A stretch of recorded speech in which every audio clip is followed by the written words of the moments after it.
Good morning, class 6th. Today I am starting new chapter 5, Understanding Elementary Shapes. इस chapter में पहली exercise में हमारा मेज़रमेंट है, तो हम किसी भी लाइन सेगमेंट को कैसे मेज़र कर सकते हैं या टू लाइन सेगमेंट्स को हम कैसे कंपेयर करते हैं. देखिए, पहला तरीका है कंपैरिजन बाय ऑब्जर्वेशन. हम केवल देख के ही ऑब्जर्व कर लेते हैं और कह देते हैं कि लाइन सेगमेंट्स इक्वल हैं या अनइक्वल हैं. सेकंड है कंपैरिजन बाय ट्रेसिंग. ट्रेसिंग आप जानते हैं, कभी कभार जैसे आपको क्लास में कोई फिगर दिया जाता है बनाने के लिए, लेकिन आपके लिए वो डिफ़िकल्ट होता है, तो आप ट्रेसिंग पेपर लेते हैं और उसको ट्रेस करते हैं. तो ऐसे ही लाइन सेगमेंट, दो लाइन सेगमेंट्स मतलब एक के बराबर दूसरे को ट्रेस कर लेंगे या एक के ऊपर रख के दूसरे को ट्रेस कर लेंगे, तो हम फिर देखेंगे कि इक्वल है या नहीं है. थर्ड है comparison by ruler and divider. तो बच्चों, आप देख रहे होंगे इनमें कि सबसे अच्छा या सबसे एक्यूरेट, सबसे सही किससे आपको मेजरमेंट मिलेगी. ऑब्वियसली थर्ड वाले से, क्योंकि ऑब्जर्वेशन में हो सकता है कि हम उसको सही से ना देख पाएँ. ट्रेसिंग में लाइन टेढ़ी हो सकती है या प्रॉपर नहीं हो सकती है. थर्ड है comparison by ruler and divider. तो कंपैरिजन अगर हम रूलर और डिवाइडर से करेंगे तो वो ज़्यादा सही हमारे लिए रहेगा. इसका मतलब we should have a proper apparatus या इक्विपमेंट फॉर मेजरमेंट.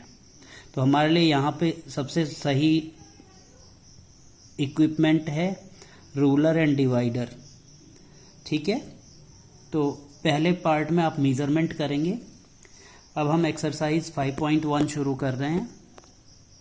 इसमें फर्स्ट क्वेश्चन है, what is the disadvantage in comparing line segments by mere observation. ये कह रहे हैं कि मेयर केवल ऑब्जर्वेशन से अगर हम लाइन सेगमेंट्स को कंपेयर करते हैं तो उससे उसका क्या डिसएडवांटेज है या उसके क्या क्या नुकसान हो सकते हैं. तो इसका आंसर देखिए. Disadvantage of comparing the line segments by mere observation is that it do not give accurate measurement. कभी कभार ये मतलब इक्वल एक्यूरेट मेजरमेंट नहीं देता of line segments, because our observation may not be proper. कई बार हमारी व्यूइंग इम्प्रॉपर हो जाती है, कई बार हम उसकी पोजिशनिंग गलत कर लेते हैं, तो maybe our observation is not proper. तो आपको यही लिखना है, या आप अपनी कोई दूसरी लैंग्वेज में भी उसका आंसर लिख सकते हैं, लेकिन सेंस उसका बन जाना चाहिए. It should be a meaningful sentence. Second question है, why is it better to use a divider than a ruler while measuring the length of line segment. Okay, तो ये कह रहे हैं कि रूलर के बजाय डिवाइडर से मेज़र करना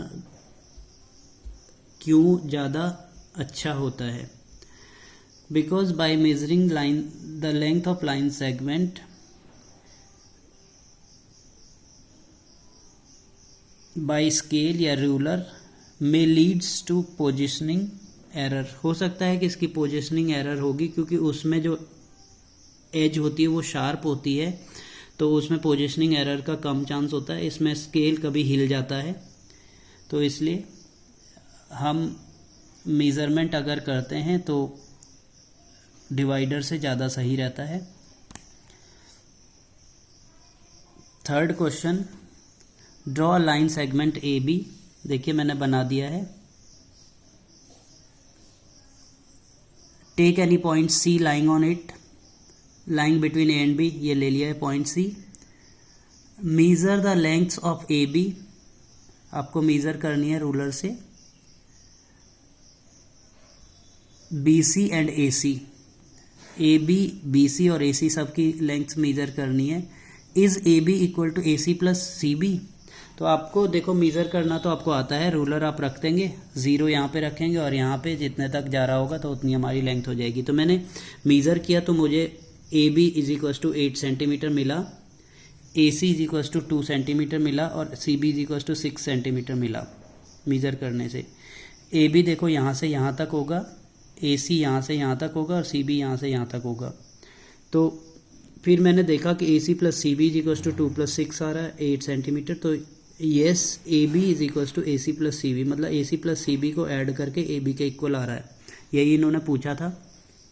क्वेश्चन नंबर 4 में है is if A comma B comma C are 3 points on a line such that A B is equals to 5 centimetre, B C is equals to 3 centimetre and A C is equals to 8 centimetre, which one of them lies between the other two. ये कह रहे हैं कि अगर ऐसा है कोई line segment ए सी है, सॉरी ए बी 5 सेंटीमीटर है, बी सी 3 सेंटीमीटर है और ए सी 8 है, ये पूरा 8 है, तो ये कह रहे हैं कौन सा पॉइंट बीच में आएगा। तो फिगर को देखने से ही आपको पता चल रहा होगा कि A C is equals to 8 centimetre, A B is equals to 5 centimetre, B C is equals to 3 centimetre.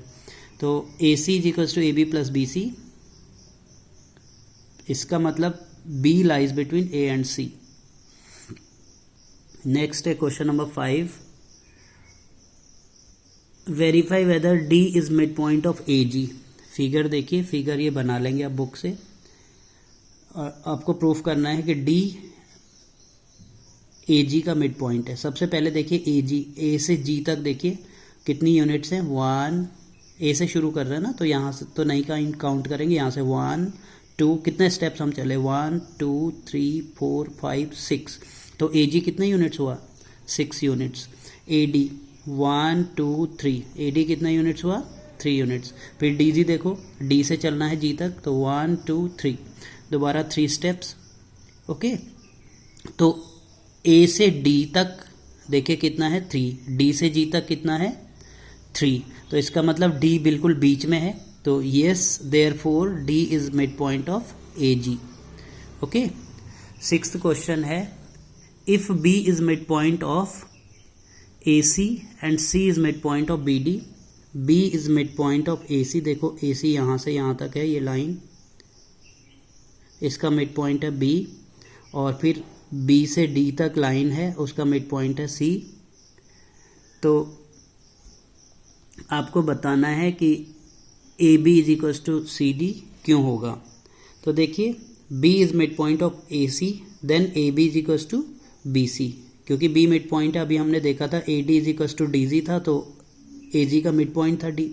अब यहाँ A B is equals to B C है, इसका मतलब बी मिड पॉइंट है, या बी मिड पॉइंट है तो A B is equals to B C हो जाएगा।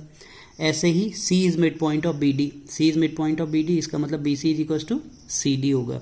अब देखो ए बी बी सी के इक्वल भी है और sorry B C A B के इक्वल भी है, बी सी सी डी के इक्वल भी है, तो हम कह सकते हैं यहाँ से कि ए बी सी डी के इक्वल होगा। तो from above A B is equals to C D, इस तरीके से हम इसे करेंगे।